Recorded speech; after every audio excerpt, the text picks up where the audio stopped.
Good evening, everyone. Good evening. My name's Todd DeGarmo. I run the Folklife Center here, and how nice of you to come out tonight to hear this program. It's really great you're coming to hear this, but you also have a few more days. Tom also did an amazing exhibit that we have up on the second floor about this topic. So if you haven't had a chance, over by the Teen Center, it's all set up there, it has QR codes so you can see all the videos. Check it out. It goes down the end of the month, so you're right at the end of it. So if you get a chance tonight, go check it out after you have some refreshments, after you talk to Tom, but check it out. So happy to have him here. I think this is an amazing program he did. I'm a Shushan resident, so I'm just excited that he has all these neighbors. So Tom McMorris, thank you so much. Thank you very much. And before I get started here, I'd like to introduce two special guests. One is Paul Adams, and Ken Gotty. And Paul is an actual model for Norman Rockwell, and Ken's parents were models for Norman Rockwell, and you'll hear all about it in just a minute. So we called this a very easy name, Salem's Asa Fitch Historical Society Rockwell Models Project. Okay, and it was created by Judy Flagg and myself. Judy Flagg is a historian for the town of Salem.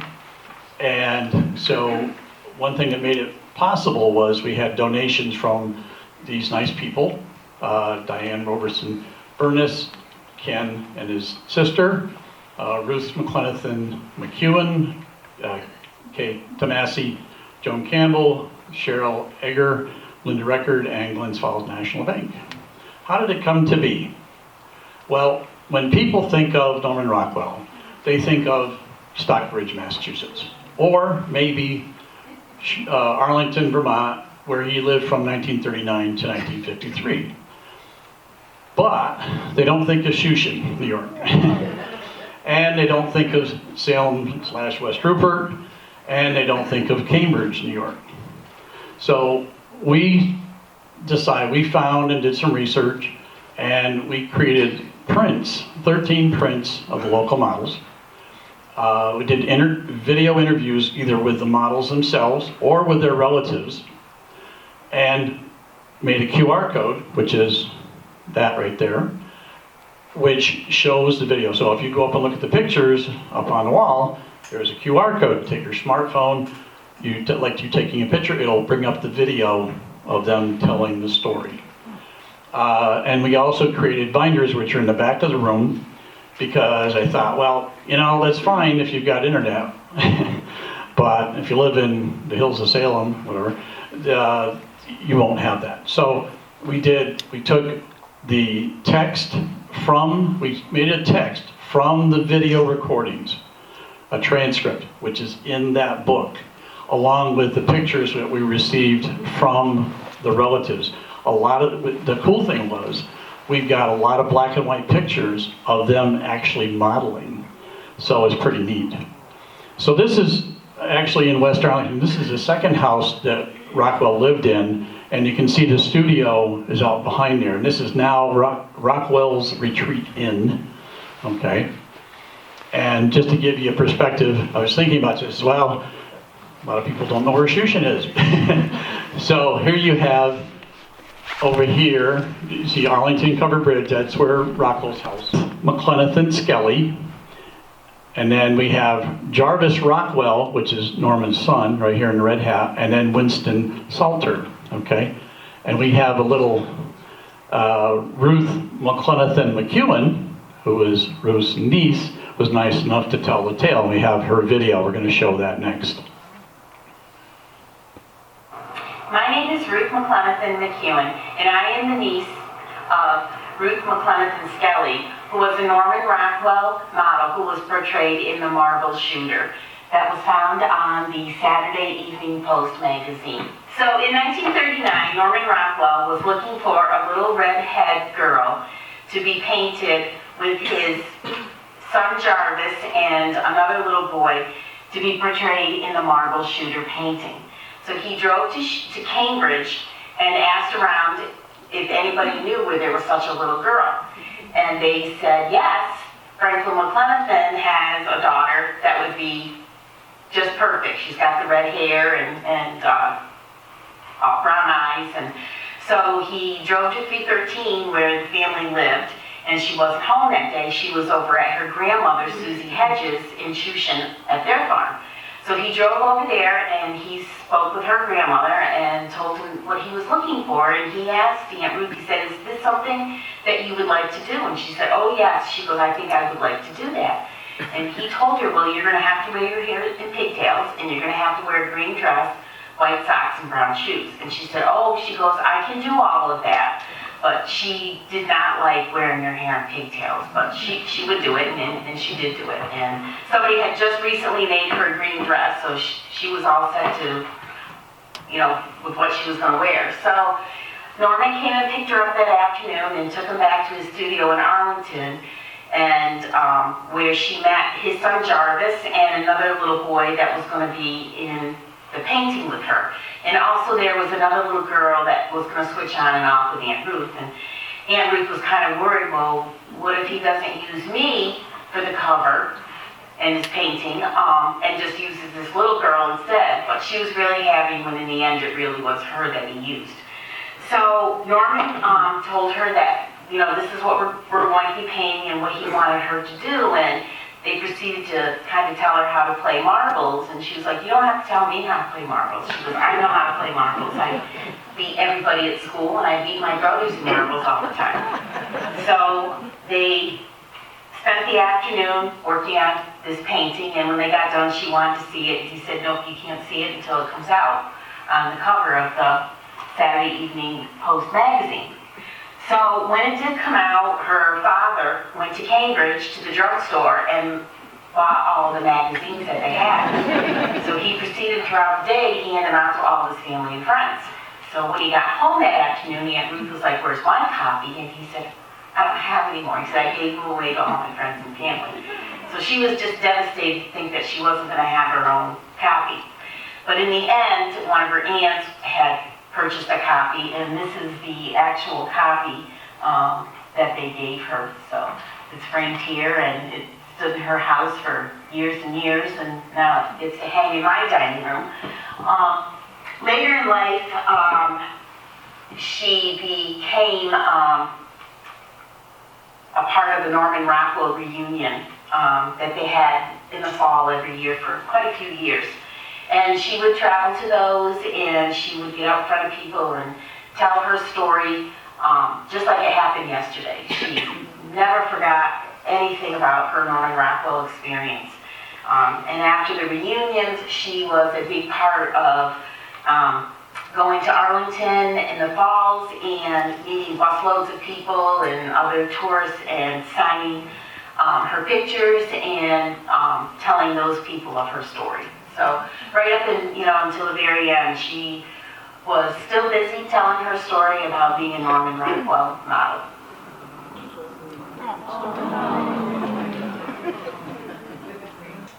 Yep, and there's Ruth. She was a very nice lady, which I knew, and so a lot of these people, it's funny because growing up in the area, I knew a lot of these people, or certainly know their relatives, and it was kind of like being an investigative reporter because all of a sudden you find out the rest of the stories, those being like Paul Harvey, and so like for instance with her being the actual knowing how to shoot marbles, okay. Next we're going to talk about the April 1953 cover of the Post, and this is Walking to Church. And these people right here are the parents of Ken Gotty. And the story is with the fire hydrant, and there's Ken. And I'm going to let Ken tell his tale here. Do you have some of those pictures up there? Okay, so Tom knows once he gives me the microphone, I don't give it back. So if you have any questions, please just shout out. This always seems like just sitting around the living room showing family photos. So Norman Rockwell wanted a fire hydrant. And what Norman used to do is he would go and have somebody take a picture of what he wanted. and he'd file it away. He'd have a picture of this and a picture of that. And then when he got ready to do some painting, he'd sort of clip them around the side of his easel, and kind of like what we do with Photoshop today, and he'd draw this one in and draw that one in. And the way Ruth, I always called her Shooter.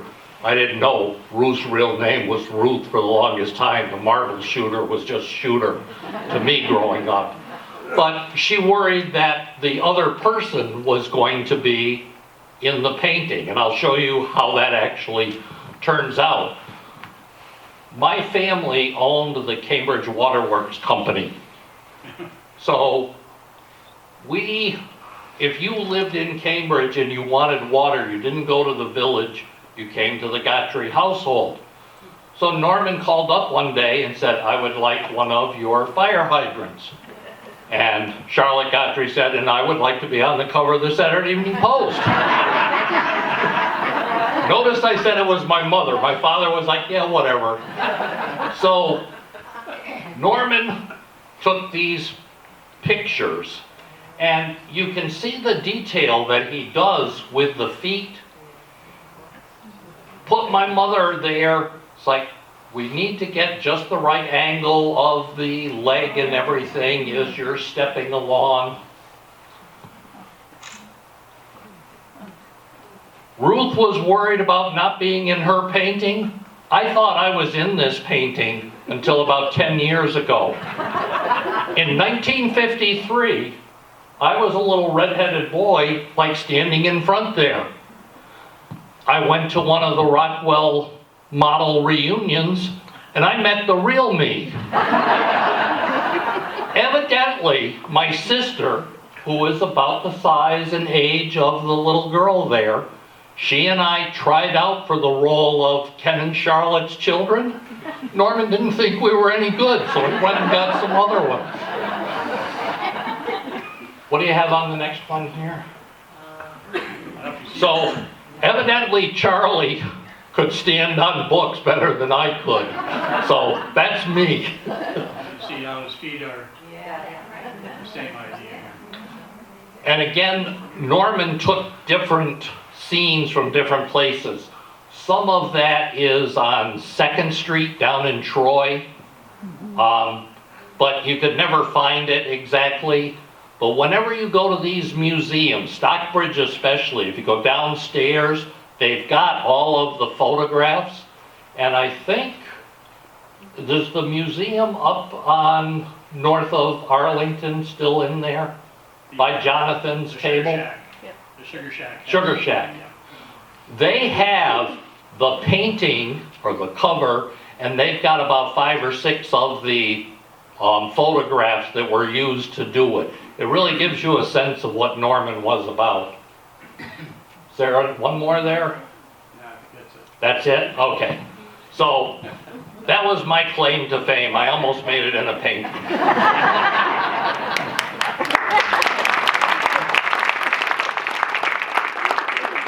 The other part of that story is when had Norman hugging that fire hydrant is that they sold him a defective, a broken fire hydrant.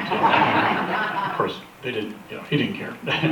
Okay, so the next one is the picture called We the Peoples. And here's Paul Adams and his sister Pauline Adams Grimes. And Paul is here, and he's going to tell us about modeling for Norman Rockwell. And you see I labeled here, and here, there's Pauline, and there's their mother right there. Okay.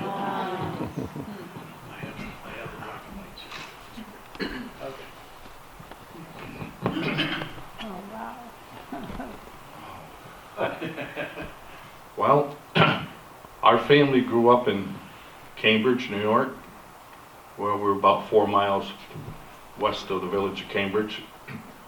And my mother and grandmother were friends with Grandma Moses.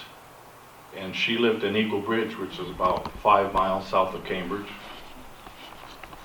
And Norman Rockwell asked Grandma Moses, Do you know of any colored people back in the 30s and 40s? They didn't call people of color. They didn't call them black people. They call them colored people. Do you know any family, anybody that has kids that would be interested in modeling? And well, Grandma Moses said, well, I know a lady near Cambridge, it's Martha Adams. She has 4 kids. She might be interested in modeling.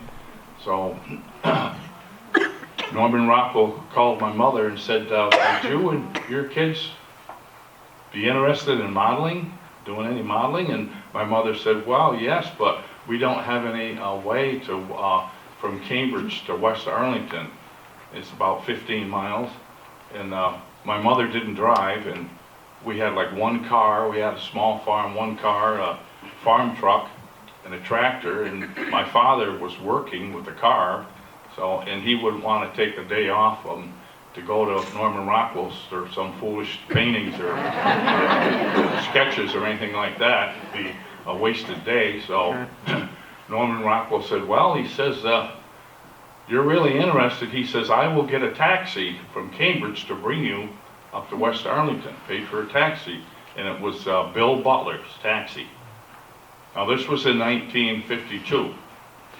So our whole family, it was just our family there that day. And it was my mother, Martha Adams, my older brother, Carl, and it was me, Pauline, and it was Mary Beth.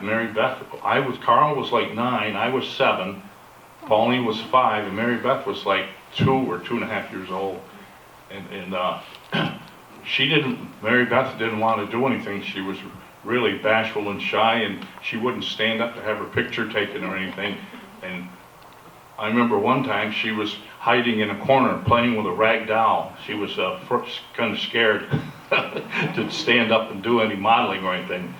So it was an afternoon, just our family, and we each got $5 for modeling. And Norman Rockwell told Pauline and I, we had to stand. I was holding a planter. You had to stand for about 20 minutes, and he was doing this sketch. And he said, now, if you can stand still, I'm 7 years old, if you can stand still for about 20 minutes, and I can do this sketch, he says, I will give you a great big bottle of Coca-Cola. And it was in the wintertime. It was out in the snowbank. So we had a really good day getting the $5. And then when we started to leave, I was going to go over and get the Coca-Cola for me and Pauline. And my mother says, what are you doing? Don't touch that. That doesn't belong to you. Get in the car. The taxi is waiting. So I said, oh boy.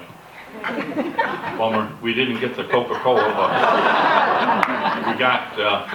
we each got $5, and we got ice cream on the way home.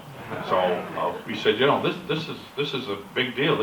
My mother said, we were dressed up in our church clothes, and you had us take our shirts off.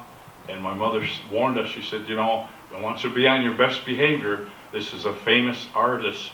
No shenanigans or no fooling around or anything like that. So we did the best we could be, and we thought we did good, and we didn't know anything was going to become of this or anything. So, and I think it was in 1960, the Saturday Evening Post came out in the Golden Rule, and we thought that we were top dog. We thought our picture was on that.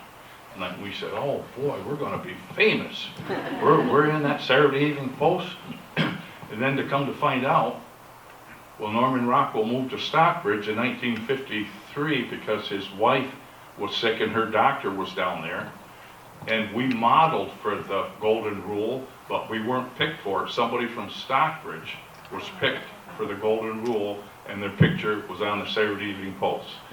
So we said, well, what are you going to do? Life goes on, But then later on, we found out we're in that picture of the United Nations picture, We the People.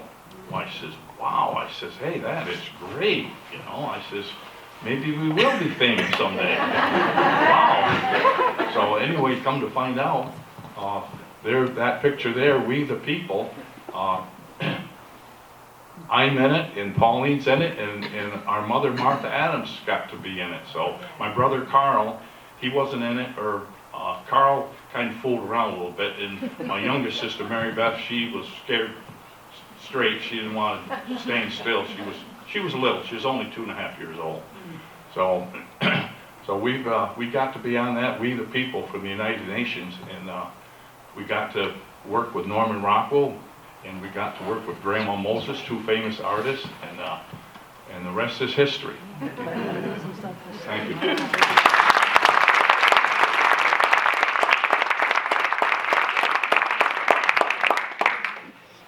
Thank you.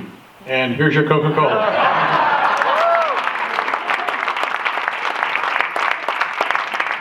Finally got it. Okay, so here's some other pictures that I came across and talking with them about who these people were. And you see that this little boy's holding this here, and I believe his name was Norm, according to Paul. And then this lady, see, and this family, and then these 2 ladies. And I think, Paul, you were saying that sometimes you use models from Bennington College? Yes, some of the models were, they were locally, Arlington, Shushan, Cambridge, but some of them in the Golden Rule were students from Bennington College. Right. So I'm thinking maybe, because if you look here, I circled where you see these people again. See? So, and it was displayed at the UN, and Pauline and her family went down and got to meet with the Deputy Secretary General of the United Nations, Ian Ellison. Okay. That's Pauline, yeah. There's Pete. Pete's in the back. He's hiding there. Okay. And she was also in Do Unto Others, which is Lyndon Johnson picture, and there she is there.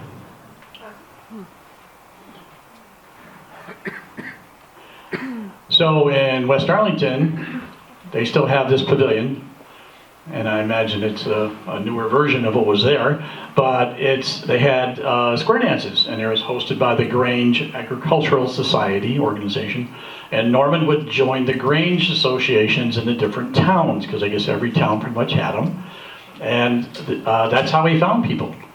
And he happened to find Willie Gillis. Now, Willie Gillis' actual real name was Bob Buck, and he was from West Rupert, Vermont, and went to Salem School. So there he is there, and this is the first one he did of a series. And this is his neighbor, James Eggerston, and then Gene Pelham was actually his assistant. He would take a lot of the pictures, the black and white pictures. And then he had his carpenter, and then this Pete Herbert, and then guess what? There's James again. He used him twice in the same picture. And then the game warden, Jesse Watson. Okay, the story told to me was by David Buck, his son, and he was in 11 Saturday Evening Post covers. 11. Yeah, a lot. Well, right from here, And so this was the USO, and you can see all the different ones that he was in. And there was a 12th one that was not published in the Post. You'll see that again in a second. So here's Bob. He in Sherman Store in West Rupert, and apparently he used to deliver groceries for them once in a while when they needed it. I was told he's sitting in front of the store right here. And here's some of the pictures that Rockwell took for his different pictures. So he had the Generations one and the college one. And you can see how he used them all in the left one, all the different ones, the same thing. And the funny part is, if you look close, and the titles here, Gillis at Gettysburg, and then Gillis, Victory with Gillis, and all these made up book names on there. It was pretty funny.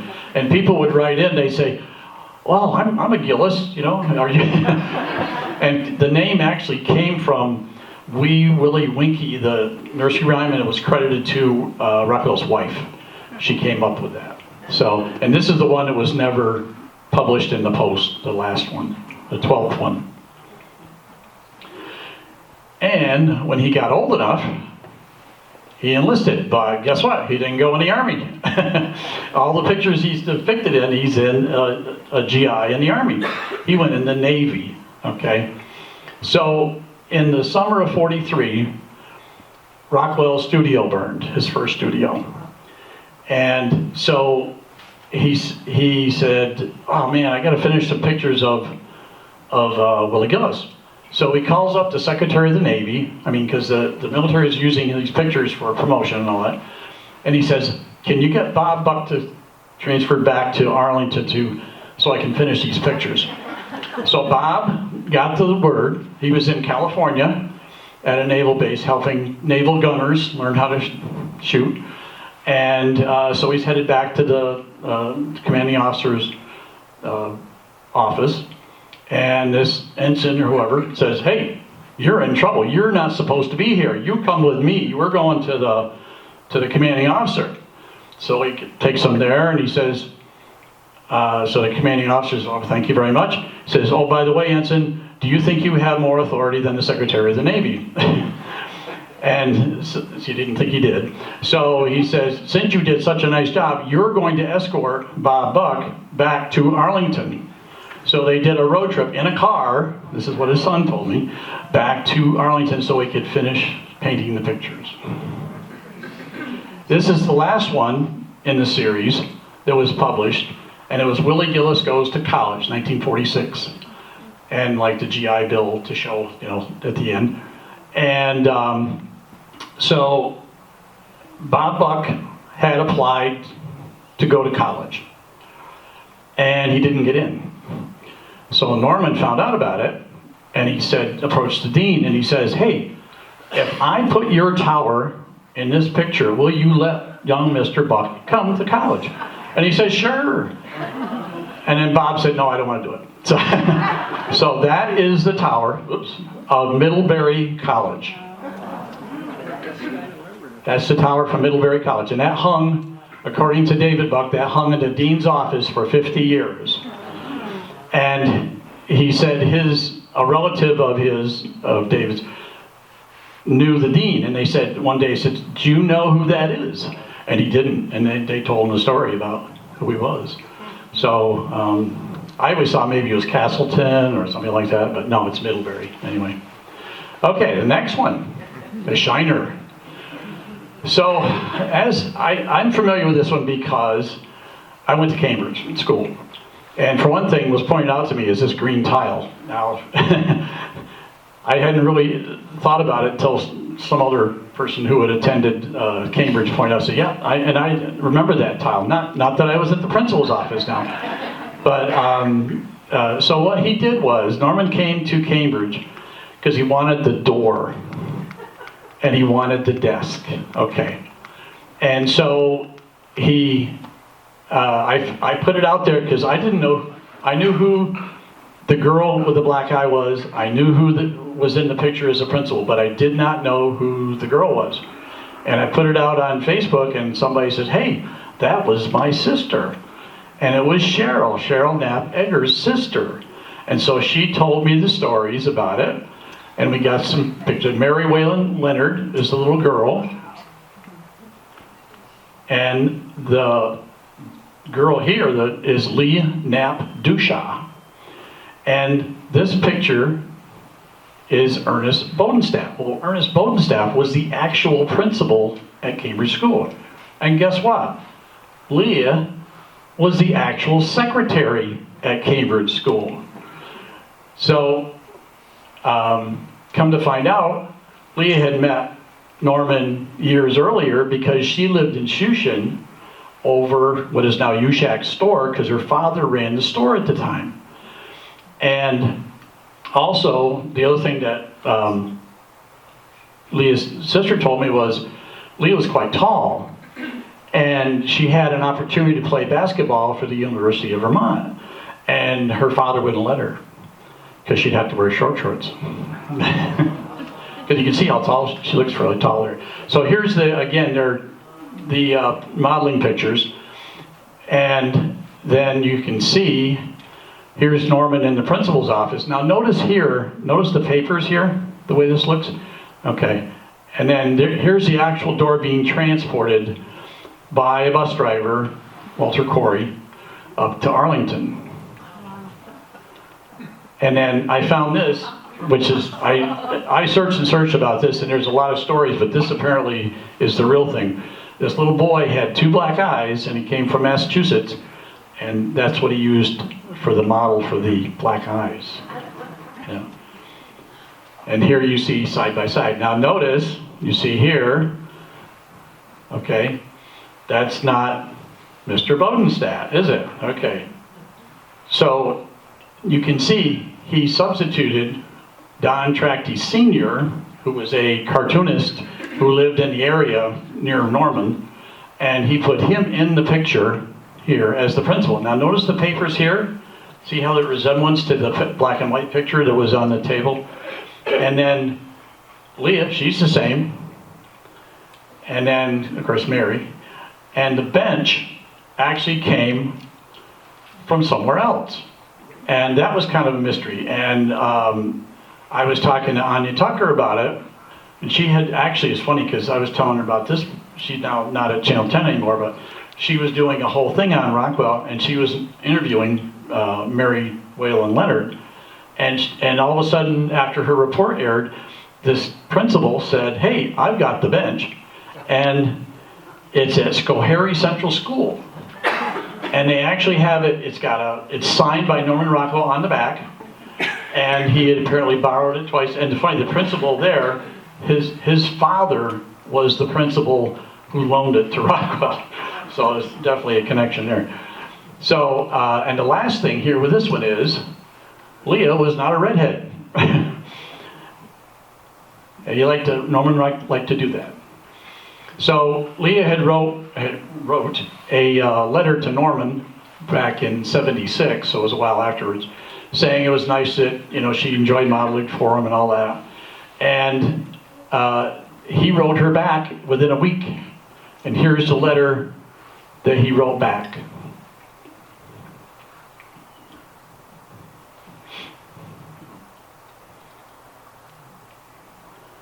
And this came from her son. Okay. Now here's a very rare picture, never seen before, of Norman Rockwell possibly riding his bike in Shushan. Oh, it is after I got done with it. Anyway. But this is actually a picture in 1940s of Shushan. This is where Ushak store is today. And apparently he did ride his bicycle to Shushan to get his haircut. And this is where he ran into these 2 guys, Alva Roberson and Al Prindle. Now the reason they're not as familiar is because they were for Brown and Bigelow calendars. They were not Saturday Evening Post covers. And so the original ones were for the 4 seasons, they called it. See, he's got the season here. And so they liked him, and I interviewed his granddaughter and her son, and they told me a lot of this information, gave us a lot of pictures. So it had 2 old men and a dog, no swimming.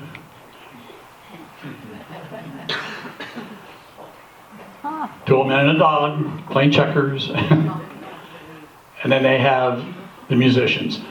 Now, I put bass viola here because Norman's approached Alvy one day, and he says, I need a bass viola. Do you know where we can get one?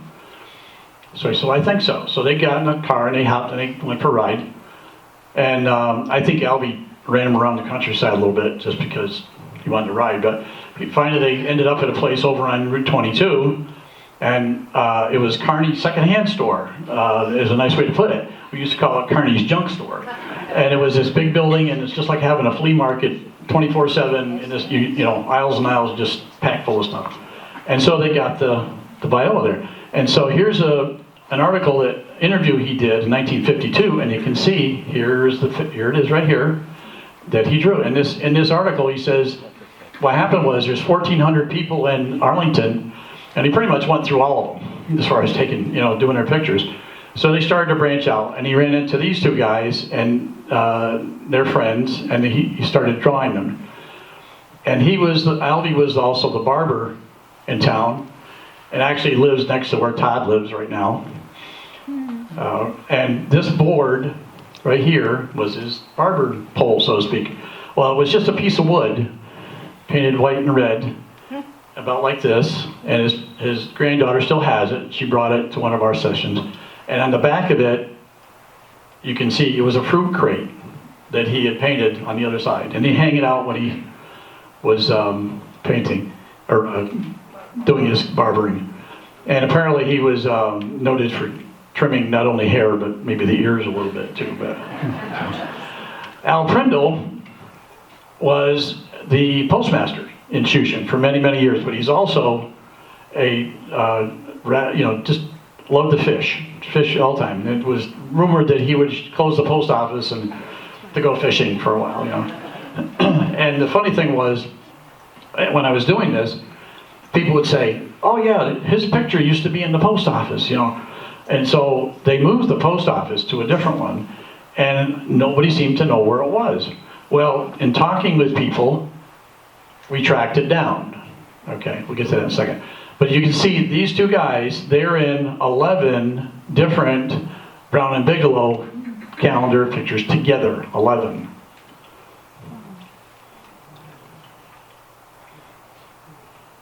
And you notice this one over here where they're fishing, he's got a wooden stick with a lure on it, and he's got all the fancy stuff, but he's got all the fish. See? Okay, so now, the other thing that was pointed out to me by Alvy's granddaughter is, they got around. Okay, this is a calendar from Boston for a pharmacy. This is from a marble company in Gannett's Quarry, Alabama. This one's from the Oasis. Now, if you know where the Oasis used to be, it was a bar between Cambridge and Salem, McCarty's. And then I pick up the new calendar from Prindle Realty in Salem, New York, and there they are again. So they live on 2024. Okay. Yeah, so they're still going. Okay, and so Alvy not only modeled for those pictures, but he also did other ones, and you can see the 4 ages of love. And then, so that was for Rockwell, but now this one was one that was for Cornet Magazine, that's probably fine food, and it's by Don Winslow. And then here's another one that he modeled for Don Winslow. And you say, wow, okay, I never heard of him. Who the heck's he? Well, guess what? That's Don Winslow. And Don Winslow was Norman Rockwell's apprentice. But he was also in this painting, along with his son, Jarvis Rockwell, and then Don Herbert, which I think is Charlie's brother, and that other painting with Walking to Church, and then May Walker, and then Gene Pelham, Bill Sharkey, and then Gene Pelham. Remember, Gene Pelham was Rockwell's assistant. He did a lot of his photography. So he was got known for, Al Prindle, for his fishing. And this other person, and then Todd actually knows about this because he actually instigated the article, I think, in the Post-Star years ago. Lou Oatman was another person in Shushan who designed like 17 flies. And it was kind of funny because I was up in Arlington. They had a Rockwell get together there. And I was telling people about this display. And they go, oh, the Shushan postmaster fly. They didn't know about him modeling as for Rockwell. They knew about the fly. So he actually had a fly named after him. And then, so this is the picture that used to hang in the Shushan post office that we couldn't find. And so finally, I found it was across the river at somebody's house, and they had actually loaned it to the post office, and then when it closed, they took it back. But anyway, this is not Norman Rockwell. This is done by Claire V. Fry. And I said, okay, who the heck's that? You know, well, come to find out, Claire V. Fry was the art director for Brown and Bigelow Advertising. Ah, okay, see the connection here? So he would have to go to Shushan or wherever to kind of sit on Rockwell and say, come on, get your work done, get for the calendars. And while he was there, apparently he painted Al Prindle as a fly fisherman. And he did a couple of them, because here's another one. Yeah, and notice he puts a dog in there too, so. So, that's the Salem Asa Fitch Historical Society, 1939 to 1953, and there's one more thing. I wanted to start. This is my commercial. Todd got his. So if you go to Salem, excuse me, if you go to Salem, we have created, we'll call it Voices from the Grave. If you go to the Revolutionary War Cemetery, there are 8 videos. You can walk around, there's flags, a little post with a flag on it, and you take your smartphone and just scan it, and a video will come up of different people who are buried there. There's 8 there, and there's also 8 more up at Evergreen. And you notice this guy in the middle, if you might look a little familiar, my great-great-great-grandfather is buried there, and I did his story, because he came over in 1788 from Ireland. So, that's all I have. So.